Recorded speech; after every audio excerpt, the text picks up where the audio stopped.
All right, what's up, everyone? Welcome to Say What I Mean. I here once again with Fa, and excuse the audio sound a little bit crazy. Like, let me tell a quick story real quick before my man Fa get into it. Right. So, got off of work today.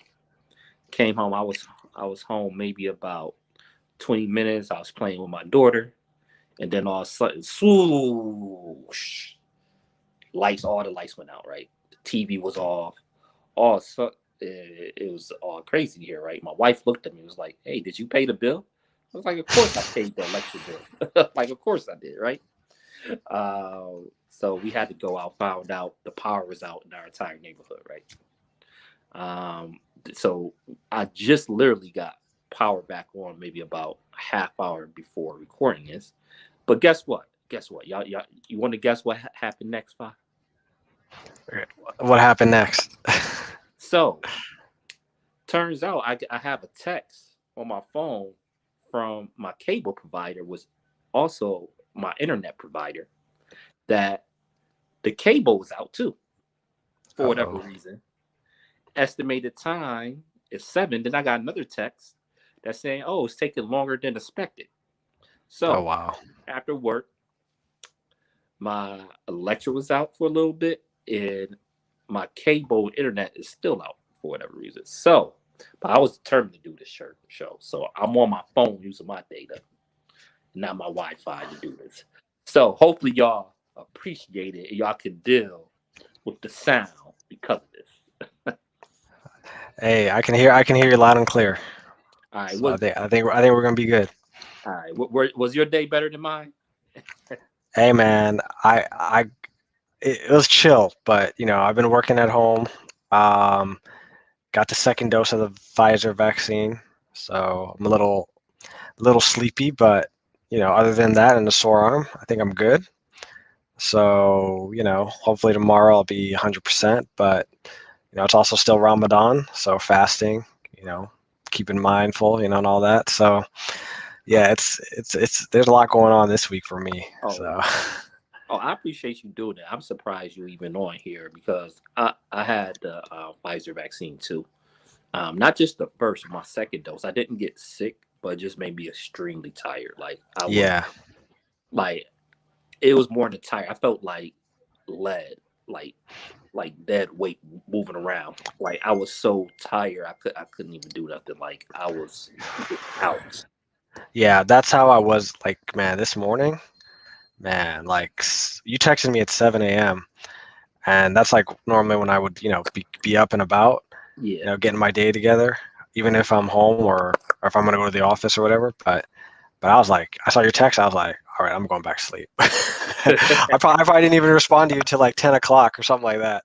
Something So like it was wild. I haven't been that tired since even the first dose had me a little sleepy, but that. but but it hit me last night more so, and then this morning. But this afternoon, weather's nice. It's 80 degrees out here, so Yeah. that gave me a little shot in the arm. Yeah. Ha ha ha. Double entendre, huh? There we go. Look at that. Five coming with the bars today. A little Yes, shot in the sir. arm. I got it. Yes, sir. But nah, it's a different type of tire for those of you who haven't received it yet. Thankfully, I didn't get chills or feel sick like some other people. Yeah, It just, but yeah, it made me like crazy tired. Like you said, it's like a different type of tired. for sure. But Yeah, yeah, but I yeah, appreciate it. And plus, you fasting too. That's great. yeah, yeah. I'm gonna need some energy in about hour and a half. So the, So so we're gonna make this show for the circumstances what I just said, the crazy after work and what you going on. So we're not gonna make this show too long. We're gonna get right to it. And yeah, let's start now. let's get it. Let's get it in. All right. So first thing we want to talk about before we get into police reform, DC statehood, filibuster reform. Let's talk about the census. Yeah. I know this is something that you are passionate about, and what would you like to tell people about what's going on with the census, what that actually means for congressional seats and actually the bigger picture going forward? Yeah, so I mean, I think if everybody, hopefully everybody last year did their census forms, for them, their family. I did that for my whole family. And, it's really important because, that's the population count, and that happens once a decade, right? So anyway, the once the census is done, you have the reapportionment, right? And the reapportionment is congressional seats based on population. So that also affects the electoral college. So you have, and if you guys haven't seen yesterday when the data was released, the initial projections for reapportionment show states in the Sun Belt, so places like Florida, Texas, North Carolina, getting more seats, right, for Congress, right? They add maybe a couple seats. And then you see places that, are blue states, traditionally blue states like New York, Pennsylvania, Illinois, Michigan, California, losing seats. And then you have some other states that are kind of, I would say, in my opinion, like hybrid.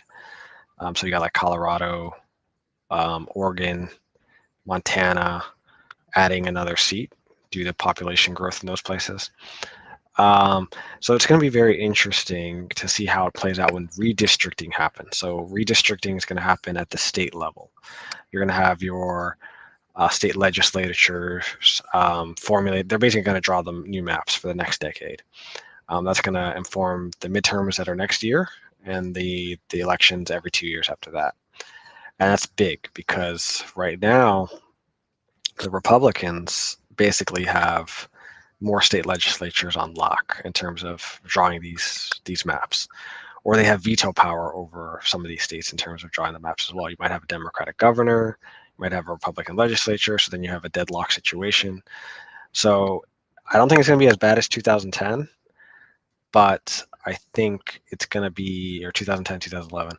But I think, in some of these places like Texas, Florida, Georgia, where you have the Republicans controlling everything, the governor, legislature, there's going to be some egregious stuff happening, I think, just in terms of how they're going to draw these maps. And the Democrats, on the other hand, states like California, they have like a nonpartisan redistricting set up. But a state like New York could go, they might become tit for tat. I don't know. I don't think it's going to happen, but I think they should do that just because of what's going to be coming down the pike. Another place like Illinois. I'm in Maryland, so we have one Republican in our congressional delegation. They legit could draw him out, and I wouldn't be sad about that, but it just should be even more partisan gerrymandering. I don't think Hogan gonna let that happen unless they have a veto proof. They have a veto-proof majority in the state Okay. legislature, so the Democrats could do it if they wanted to. Okay. And that's Andy Harris. He's the Republican representative. He's a lunatic. He brought a gun to the Capitol like a couple months ago. Like he was trying to bring a pistol inside. So anyway, he represents the Eastern Shore. Anyway, you have that. You have obviously we mentioned the midterms. So even if Congress, the Democrats, pass these bills that they have like HR1, SB1 for the People Act that bans gerrymandering, those measures wouldn't take effect until the next redistricting process. Mm-hmm. So that's something I just learned about a few weeks ago. So that would be for the 2030 census. Right. So this decade already, if you're a Republican, you guys are going to be doing pretty well. And you guys are probably going to win the House just off of just off of seats lost, seats added, because the majority is so thin right now. So that caught my eye. And I think it's not as bad for the Democrats as I thought it was going to be, but it's still pretty bad. It's gonna be pretty bad just in terms of next year. And let me add on to what you were saying. Another thing about that is that we don't have the courts on our side because gerrymandering been sued and brought to Supreme Court before. So different groups been working on this for a while. I remember, I don't even mess with the group like that anymore. But back in the day, right, when I was first getting into politics, I was still in the military. I volunteered for the NAACP. While I was in a racist area, I was like, I gotta get something. I was like, oh, they have it out here. Okay, a little pocket in this racist little county. Went there, volunteered. And they was talking about gerrymandering back then. This was like '06 and tried to stop it in the courts. All like from then for it could this been like decades on end with gerrymandering. So the courts haven't been on our side, and if they wasn't on our side then, with this extremely conservative Supreme Court, not to mention like what the 210 or so federal judges Trump then appointed to the two lower courts is Right. really it's really difficult to get anything done through the courts. That's number one. Number two, just to add on to that, if you the way the House is supposed to work, right? There was two plans. It was the New Jersey plan, um, and it was the Virginia plan, right? The New Jersey plan was for the smaller states, which the Senate forms come from, basically that compromise, and Virginia, which was the bigger state at the time, was for the House of Representatives. So the way the House really supposed to work is supposed to be by population. So, but it doesn't work like that because of the because Democrats actually get millions of more votes in the House of Representatives almost every cycle, but yet a lot of times can lose multiple seats, and the Republicans can still control the House due to gerrymandering. That's on top of our system with the electoral college, where the popular vote don't necessarily win you the election. Right. The vote by the electors. So the system is really always been built for a minority of the population that have the majority of the power, or basically all the power. From inception, when the country was first formed, it was only white males that owned property that could vote and could really make decisions. And then around the time I think of one of the worst presidents ever of Andrew Jackson, where white men that didn't own property could probably start voting, and then went to the 13th, 14th, and 15th Amendment where black males could vote, but couldn't really vote because of all the barriers they put towards us not to vote, and then the suffrage, blah blah blah, right? Go on and on. But the bottom line is the system was never set up for the majority to rule, unfortunately. So that's why you have issues like the majority of the country support legalizing marijuana, and you still have politicians with no fear against it right now. And that's just one issue. The majority of the country do want, whether it's Medicare for all, do want some type of healthcare, better healthcare system. That's why, we still have the system we have. And you could go issue by issue by issue, because the way the system is set up, there's almost no consequences. And the reason why gerrymandering is such a big deal is that you can have these lunatic Congress people, whether they're Democrats or Republicans, that have no competition because they in a safe area. So basically, they feel like they can vote however they want to, or just be extreme as they can. Right. It's a major problem. It's a major problem. Like POSs, Congress people, get elected year after year after year, again because there's no competition in their area, Right. and because a lot of times big money support them as well, which is a whole different problem. Right. And before the People Act is supposed to address some of the corruption as well. We'll see. We'll see if they actually really pass that. But that's not, but going forward, I think we talked about this on another show. It's going to get even worse because the way that um, people are migrating, right? It's almost like a reverse Great Migration happening. Right. The original Great Migration, people was headed up north for opportunities. That's where all the factories jobs was at. And now with globalization, the ends of all those of a lot of these factory jobs, um, whether like in the South, there's not unionization, so more companies is flocking to the South. It's almost a reverse Great Migration back to the South. And again, with that happening, some of these strongholds are going to continue to lose population. And Right. by the time next census comes, if we don't control the state legislators, um, it's going to be another bloodbath. If we haven't learned our lesson yet, we should have learned from 2010. But the Yeah. census wasn't took it serious at all last year. Do you think that was because Trump just dominated the news, or do you just think people still don't care or just don't understand it? No, I think the money was there. Democrats raised a lot of money for state legislative races. So I think they had the focus on it, but the problem was, I think down ballot, man, I think the Trump effect is real, and the Democrats couldn't even flip one state legislature, which is crazy, Mhm. considering that's an unpopular president. But at the same time, he's popular amongst a base that will turn out in certain areas, and that will give them. And then also you have these state legislature seats that are also gerrymandered. Well, yeah. So that's another thing, because like Wisconsin, for example, is probably the most egregious one, Hmm. where the Democrats routinely will win 55% of the vote, but they'll get like 35 seats out of 100-seat legislature, something like that, something crazy. Yeah. So that's another big problem. Right. In Wisconsin, Milwaukee is severely underrepresented. Underrepresented. Yep. Yep. Yep.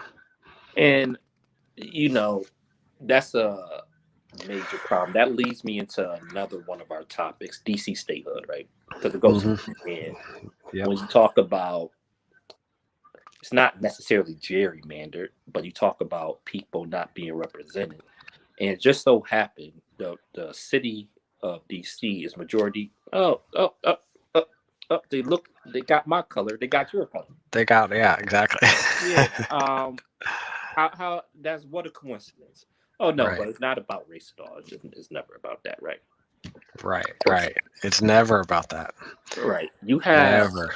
dummies like Tom Cotton with the worst arguments ever for DC not to become a state. Just for those of you who don't know, DC statehood passed the House of Representatives, which I don't think that was ever a question that it would pass the House. Yeah. But what's that? What's that saying? Fi the Senate is where good legislation goes to what? To die. There you go. It goes to die. And unless you and this goes into the other topic with filibuster reform too, because unless you reform the filibuster, it's a moot point. But back to DC statehood, you have a city of what 700 something thousand people, or close That's to it, about 700,000. Yeah. close Yeah. to 700,000 that have no representation in Congress, or they have a representative, but they have no power to vote on anything. Eleanor Holmes Norton. Yeah, she's their rep, but she doesn't have a vote. She Yeah. doesn't have a vote in the House of Yep. Representatives. They don't have a vote in the United States Senate. Right. And the argument that DC is too small is ridiculous. DC population is bigger than the state of Wyoming. Right. And But I also think it's bigger than Vermont as well. mhm, Yeah. yep, population wise, is bigger than both of those states. But yet, the people that live in the city of DC have no representation. Which even like it's crazy because DC couldn't even vote in presidential elections to what about the Kennedy election? I believe is that the first Yeah, election. I believe it was in the 60s. Yeah. I believe the Kennedy election, if I'm not mistaken.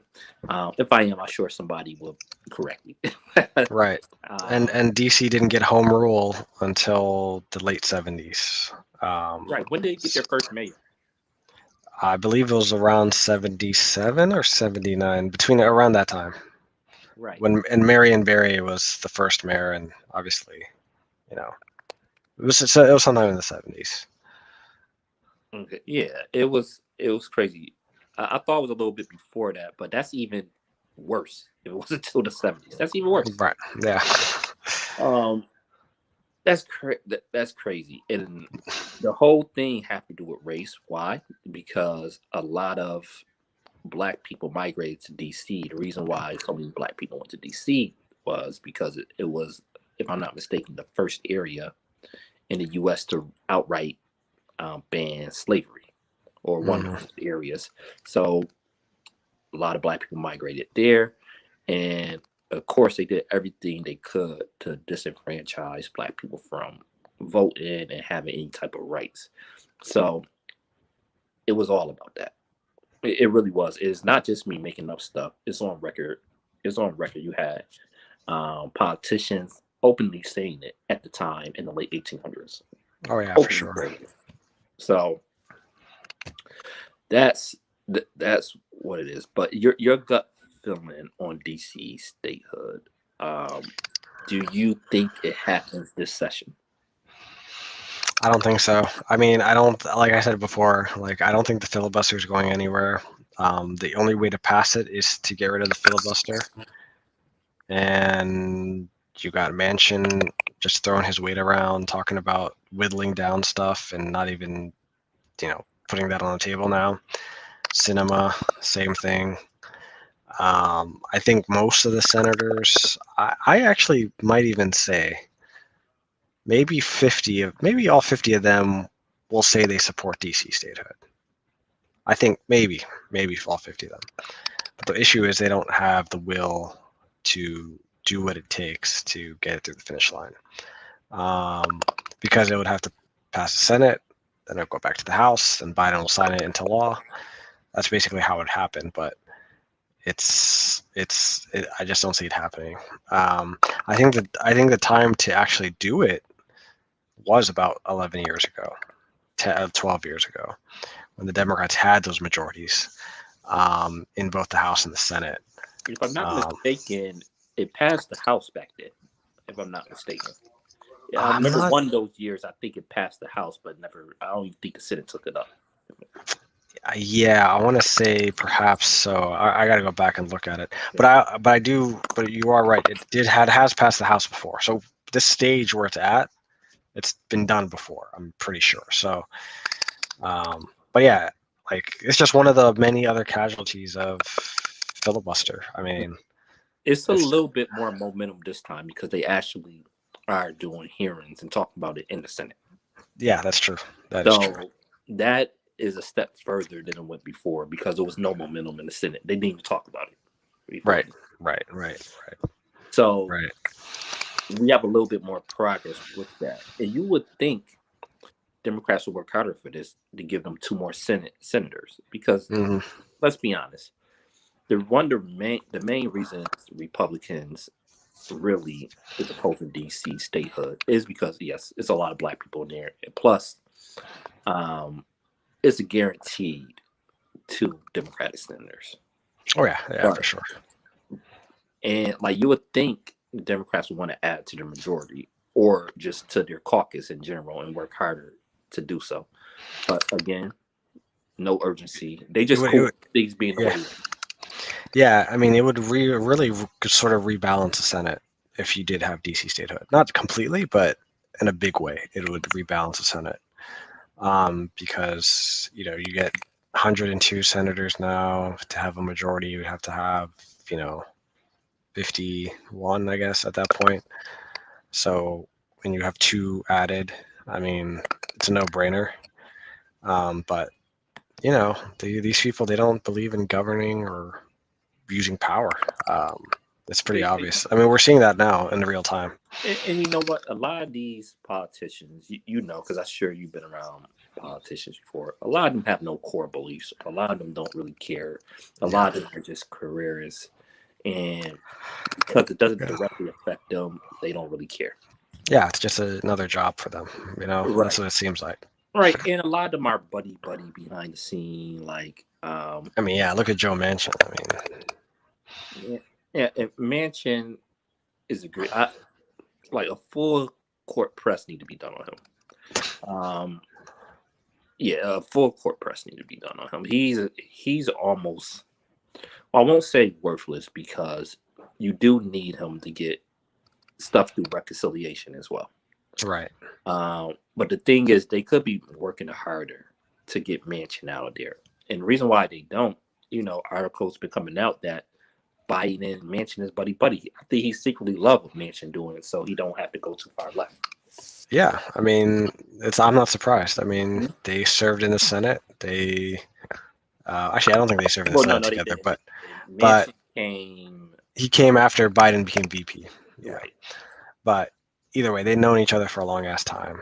Mhm. Um, so I'm not surprised. I mean, they come from the same school of thinking.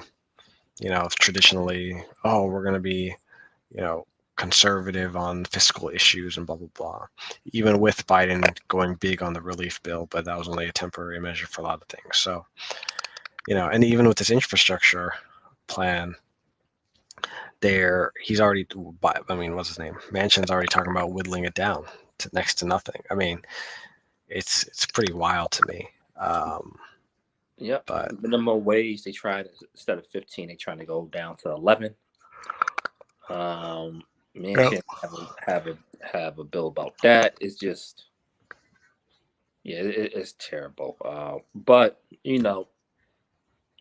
pressure need to be put on Biden to do something, and none of these other senators that's not speaking up, or progressives in Congress need to have pressure put on them to make a bigger deal out of these types of issues. Um, Even somebody like Jamal Bowman, I understand they freshmen, and I'm not one of those progressives in the crowd forced to vote because I think forced to vote does absolutely nothing. To be honest, Yeah. I think some of the criticism that the progressives in Congress have been getting, some is legit, some is not. Some is just like, okay, like with the relief bill, that wasn't the bill to really try to hold up defense. We talked about this before. Defense authorization bill. That's the bill you go full court press. But I think it's fair that they haven't been harping on certain issues. For example, like Jamal Bowman, Cori Bush, um, two leading black progressives and the Congressional Black Caucus as a whole. Every day they should be on TV talking about DC statehood. And not just against the Republicans, against their own Democratic colleagues. Um, Cory Booker, again, we don't have a lot of black. I know he's not everybody's favorite, but again, one of the only black senators we have need to be talking about this. I mean, I'm not expecting anything from Tim Scott, of course. Of course but not. Tim Scott, no way. That guy.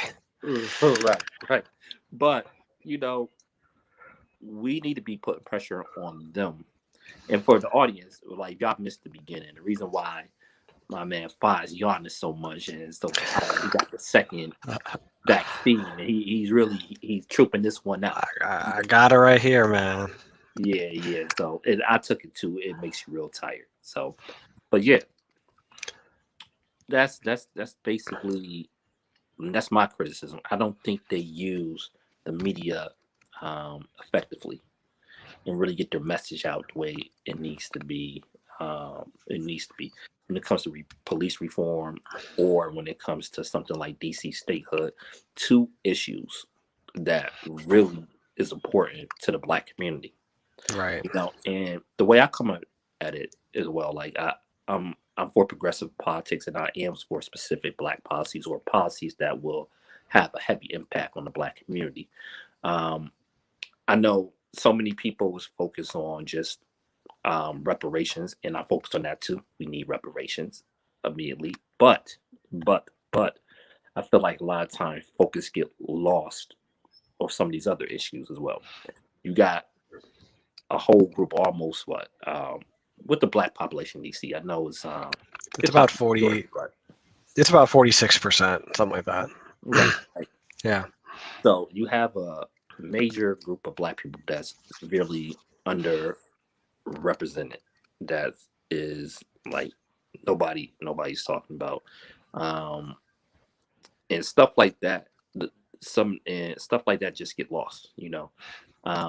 Those two more black representatives we should have in the Senate. Now it's not guaranteed that both of them will be black, but it's a good possibility. At least one would. One at least will be. Yeah, Right. Yeah, for sure. Yeah. So that leads. I just want to talk about police reform real quick before we get out here too. Yeah, the Chauvin trial, and the verdict was reached last week, a week ago, I guess today. So last Tuesday. Were you surprised about the verdict? It's funny. I was on Twitter right when that happened, and I saw I saw Shams Charania and Adrian Wojnarowski break the news, and I was like, wait a second, why are these guys breaking the verdict news? They're NBA guys. And I saw it. I was like, he's guilty on all three. I was like, all right, all three counts. So I was surprised. I thought he would have gotten off on maybe 2 out of the 3. That's what I thought. I think we talked about this before. Maybe we did. Maybe we did. We might have mentioned it, yeah, because it was a couple of weeks back. I wasn't as surprised. You could never count out. I knew he would get convicted of something. Right. That's what I thought too. When the trial first kicked off, I said that maybe the murder charge, maybe not, maybe he won't get convicted of that. But the trial went on. I was like, oh yeah, he's getting convicted. I knew he was getting convicted just because this was a unique circumstance, and this is why I'm so furious that they're trying to move on from police reform just because this one case. Mm-hmm. Now, in most cases, you're not going to have the superiors throwing their subordinate under the bus.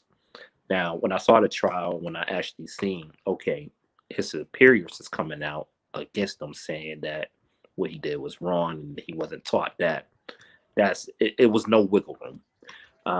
Also, usually they try to attack the character of the victim, which they did with George Floyd too. But because it was on videotape, it was really no wiggle room of anything because he was already subdued. You really couldn't justify anything he did in this case. No, you couldn't. Yeah, exactly. Also, you had Keith Ellison, who actually brought the charges in the first place. It was kind of like a perfect storm. In most situations, you're not going to have this. First of all, that's true. Keith Ellison might be the most progressive attorney general in the country, to be honest. Right. So that's 1 out of 50 there. You're not going to get the video appearance of my cat Remy. He does it at least once every video, right? But most cases, you're not going to have somebody like Keith Ellison. Most cases, you're not going to have the superiors throwing the cop under the bus. Right. Usually the police unions will be a full force press. So this is a unique circumstance. You need police reform. For sure. Yeah. I mean, you're right. Like complete perfect storm. Like the circumstances were all in favor of the conviction. Just looking back at it, even the day that it happened, the fact that there was a 9-minute video and that just like shook the whole world basically, because you had people all over the world, taking notice of it. Mm-hmm. And Keith is, he's a real one, man. I mean, just like knowing him, because I got to know him a little bit when he was in Congress, and he's around the Muslim community a bit here in DC when he was here. Obviously, he's from Minnesota. How you see him on TV, that's the same dude that that you'll see on the street. Mm-hmm. So he says he's gonna prosecute this case, the way that you should do it. And he's like, I'm not gonna be doing any interviews. I'm not gonna be doing none of that stuff. That all help, and that gives hope for the other officers who are also going to be prosecuted this summer, who are with the Chauvin guy. So we'll see how that goes. But since this was a conviction, it kind of took some people by surprise. Those officers also got taken by surprise a little bit too. That's what I heard on NPR the other day. So it's gonna be very interesting. But at a systemic level, like, and we were talking about this, um, you got people in Congress, staffers for both, sides saying, yeah, there's gonna be less urgency now that this conviction that that this verdict happened, and all this other stuff, and We didn't have multiple police incidents since then. Not only that, right, this, right? the same day you had the girl that got shot in Ohio. The girl that got Uh, shot in Ohio. Then you had yeah, the elderly woman elderly that, woman, yes. yeah, I mean, it, come on, come on. It's just crazy. Well, it's not because these politicians don't want to do anything. No, no. I mean, But it's systemic. I mean, it's gonna keep happening. It's gonna happen all the time. It's in this big country, and you really got to get to where, I was reading something about how the Germans do their policing, like where you have levels to where having a weapon is there, right? If you're like a level 1 cop, you're not gonna have a gun, right? I don't know, it's different stuff. But America's so different from every other developed country, aside from like Australia and Switzerland, probably, because people have guns here.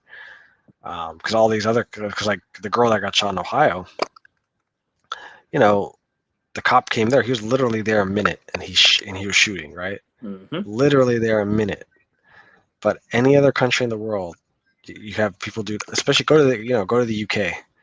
People be, gangs, and people get robbed with knives all the time. And the cops that are successful, handling that, they don't have guns, right? They might have a baton, they might have something, but they're not taking, you know, they're not shooting people.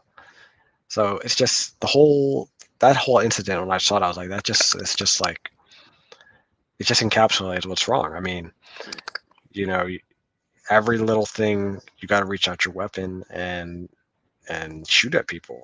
Yeah, It's, and you mentioned in Ohio how the cop was there for a minute, shot. literally. We've seen that again in another case in Ohio with Tamir Rice. To The my rice, yeah, cop you literally shot in seconds. As soon as you yeah, pulled up, the car wasn't even fully stopped before the cop shot. right, And again, that's another case where justice wasn't served. Uh, facts, Not even federal, no civil rights charges, nothing. So, right, but this is why the Justice for George Floyd Act is important because there's a few provisions in there.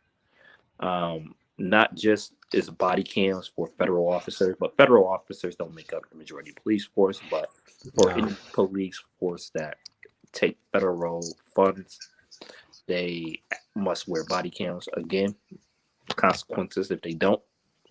It need to be clear consequences. I haven't seen that spelled out, but that's part of that. Limited qualified immunity, very important. yeah, That's part of the act, and a national database of police officer incidents is in the bill as well, which is another yeah. thing heavily. That's a big thing. Yeah, that's a big thing. That it's kind of mind-boggling that there is no tracker of data of that. You got to rely on media. You got to rely on activists, but there's like nothing. There's no data collection on that, which is kind of crazy to me. One more thing that need to be added to the federal bill. I was just talking to you off air about that. Like here in the Buffalo, Carrio's Law, which is passed, right? And what that is, it was a former police officer, Carrier Horn. Look her up. Look up her story. She, this was like back in like '06. She saw a police officer using the excessive force. She intervened to stop this police officer from using excessive force. Her fellow Right. coworker actually punched her in the face, and they got to tussling. And they blamed her for the incident. Hmm. And if she didn't step in, the the victim would have probably might have died from the excessive force. So she did the Hmm. right thing. She was punished. She was only like a few months away from her pension. They fired her. She couldn't collect her pension. And Hmm. again, like I said, this was like in '06. So just earlier this month, she'd been appealing and fighting it for years on end. She got the New York Supreme Court ruled on her side, and she got all her back pension, which is great. Also, the cop that she intervened with was proven to be corrupt. Just a few years later, Mm-hmm. he was indicted on other charges of corruption and excessive force. Um, she so Carrie Law, she's been fighting for this for a long time, right? What it states is if a police officer see another police officer using excessive force or doing the wrong thing, they must intervene, which that need to be added nationally. Again, how they going to enforce it here in the local area is another thing because it's not a state law; it's literally a city law.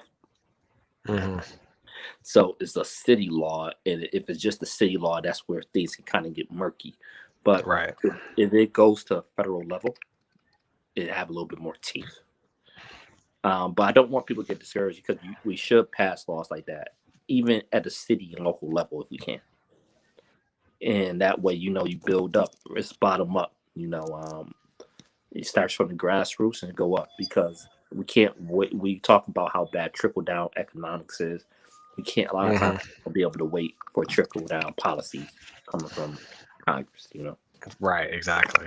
Exactly. All right. So filibuster reform. What can we do to help with that? Do you think the average person we can do anything to help with filibuster reform? I guess you just gotta. I mean, you gotta get the smoke on your senators actually. So you gotta write, you gotta call, you gotta get your senators on the phone. I mean, because that's the only way to do it. And then the senators that are defiant, like Manchin and Sinema, I'm not sure because they're not going to be running for election until 2024. You know what might happen? Because What's to that? me, filibuster reform should be the number one priority right now Right now, yeah, definitely. because nothing else is going to get passed unless you do Nothing that. else. Maybe one more reconciliation bill. That's it. One or two things might happen known to Democrats. They'll do it right before the session end, and then Republicans end up taking the House and Senate, Right. Right. or they'll do it next Congress, but we lost the House, so they could get it past the Senate.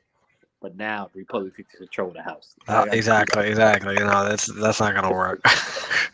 Like They're basically the window of opportunity. now. Like it's literally now, between now and like October.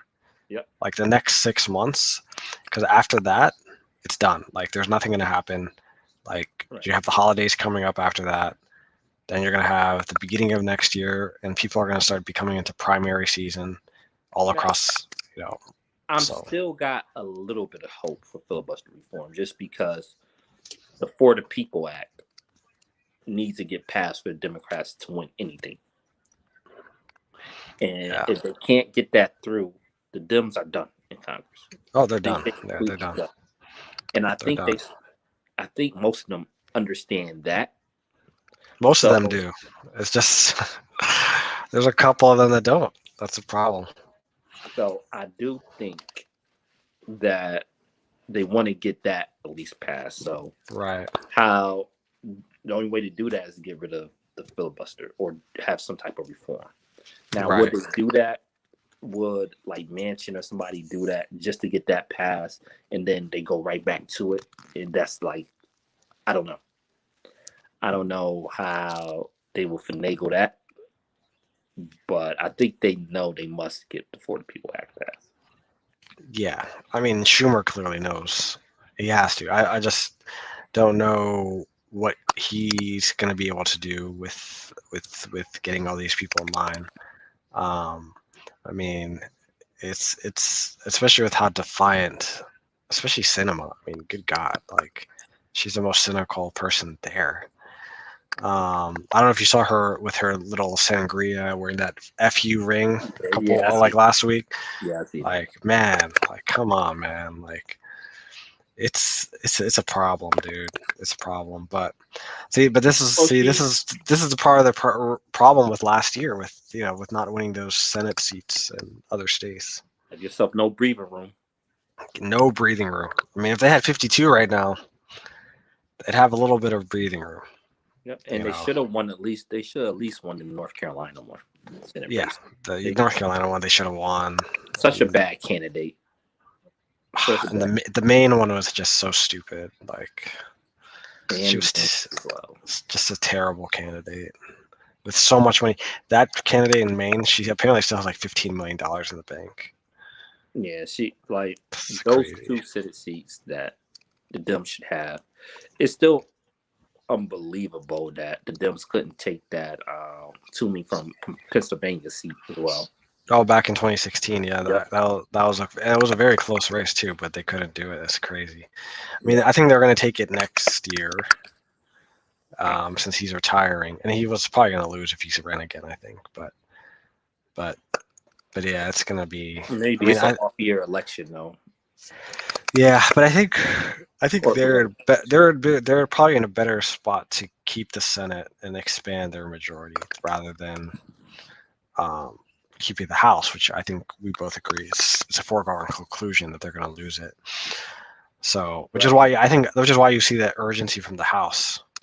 Like, I think there's more urgency from the House in terms of they're passing a lot of bills, and Biden's only signed 11 bills.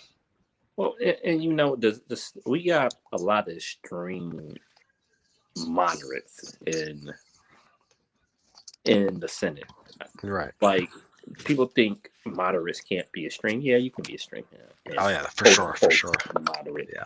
You have people like, of course, you mentioned Manchin, Cinema, but you have people like Coons.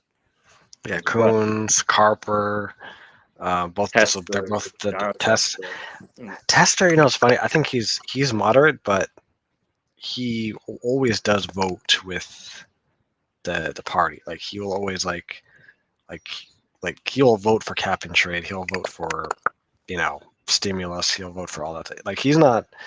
He'll ultimately do it, but he doesn't like make a show about it. But Yeah. he has to have If that I'm not persona. mistaken, I think he's one of the ones holding up filibuster reform as well. Yeah, he's been wishy-washy. But his thing has been like, yeah, if we're trying to pass stuff and we're seeing this obstruction, and yeah, I'm gonna get rid of it. But he's just having that caveat. Tesla, yeah, I'm not a big Tesla fan. He's staunchly against marijuana. He is, yeah. He's a war on drugs person. Not a big fan. Yeah, that's true. It's better than having in Montana. I don't know if you can do much better with a Democrat out there in Montana. So it is what it is. I think Steve Bullock would have been good. Unfortunately, Steve Daines won. Yeah, I thought Bullock could have did better than that race. I was kind of surprised he lost like that. I was surprised he lost like that because I was like, he's a sitting governor and he's very popular. Yeah, but like I said earlier, that Trump effect, I think that was what it was, because that's like 30,000-40,000 votes right there, like that people that didn't turn out. Yeah, because like if it was 2018, Bullock might have won. So yeah, he lost too. I thought the Dems had a chance in that race as well. Then like this conservative, you have Hickenlooper, another conservative. Hickenlooper, God, yeah. Colorado. We just got to go. Mark Kelly in Arizona. Well, he's not as conservative as I thought he was going to be so far. He's a super progressive compared to Cinema. Oh, for sure, yeah. And he's more popular than her, so that tells you something. Yeah, Cinema. I think she knows she's have a lobbying job waiting for her if she lose. So for sure, yeah. I think she's one of the ones about the money and status. Oh, for sure. From where she was 15 years ago to where she is now. Yeah. Going from Green Party anti-war activist to being a corporate shill. She doesn't even speak on foreign policy. No, she does not. No. And she's not anymore. She used to, but not in Congress now. No. She's the type of person that I think will switch parties with no problem as well. I think because that could happen. Yeah. Yeah, she strikes me as a person with no morals, with no. She's an opportunist. Yeah, she's an opportunist. Yeah, she's the worst. I think she was surprised with the backlash she got. I think she could just go through, but enough pressure. Who knows? The crazy thing is, she won off the backs of Latinos and Native Americans, like in Arizona. Like that's what powered her to win. That's what also powered Biden and Kelly in November to win. And those people, they're the ones who want $15 minimum wage, and she's like, "Fuck y'all." So Yeah, the thing, man, she was just elected too. We got a while before I know, right? I know. That's what I was saying. Like she's only been there 2 years. we have to wait 2024 to get her out there. But It's that crazy. should be a major effort and plan. Like she must get primary. Oh, for sure. Yeah. Manchin, it's obviously different because it's West Virginia. It's going to be harder. It's way harder. with Manchin, but Arizona, you could do it. We should still prime because he doesn't like being primary because he was complaining about Yeah. being primary last time. The thing is, if he ran, I mean, he's so well known. Like in a primary, he would still like rock. I would primary him anyway, even though you probably more than likely won't win. The consequences have to happen, man. And he hates being primary. He was actually a little bit worried. Yeah, a couple of years ago, he was a bit peeved about that. Yeah. Yeah. 2018. Yeah, I think who they had, Paula Jean Swearinger. Yeah. She got, the crazy thing is she had no money. I mean, she had no money. She still got 33%, 35% of the vote. Which is not bad for a primary with beautiful name recognition. Yeah. I don't know who they would get. Maybe they get her again. I think she ran for Congress and lost, right? She ran for Senate again last year. Okay, and she lost. Yeah, I remember her she actually won the nomination, and then she lost in the general election to the Republicans. What's her face? Yeah, Capito. Not surprising. Yeah, not surprising. Especially in a Trump year. Yeah, and I know people like as high on Ojeda out there. Yeah, I mean, he's never run statewide, but I think he might have been a better candidate. But he lost in the primary, so. Yeah, he flirted with running for president, then realized like he had no chance and didn't. That was funny. Yeah, that was funny. Right. Oh yeah, Crystal Ball was advising him for a while. I remember. Yeah. Yeah. When she had her PAC before she went to the Hill, she had a PAC that she raised, a few $100,000, and Ojeda was one of the people. It's just a hard state, like, to be honest. Yeah. Unless you somebody like Manchin with that name recognition, it's going to be hard. I mean, think about it. Like the guy was the governor, and I think he was also. There's another statewide office he had. I don't know if he was the attorney general or if he was something else, but I mean, he's a well-known icon in West Virginia. And I think the thing about West Virginia is like economic policies. They actually would support a lot of the Dems' agenda. So just the fact that I think them, like in a lot of areas, Democrats is just a bad word there. And it's more of a socially conservative area as well. Right. It's culture war, culture issues. That's like the name of the game. Yep. But all right, another good show. Let you get some sleep. I gotta eat. I haven't been able to eat since I've been home. Power outage, all that other stuff. But I got about 40 minutes left, so I'm gonna probably do something, take my mind off anything food related until then. Yeah, take a nap. That's probably what I'll do, low key. I probably won't be able to, sleep later on, but whatever. Take some Tylenol or something later on. But all right, y'all. Thanks, y'all, for tuning in. You see, we dedicate. We had all sorts of stuff going on today. We still brought y'all chugging through, man. All right, don't forget to subscribe, share the video, and peace.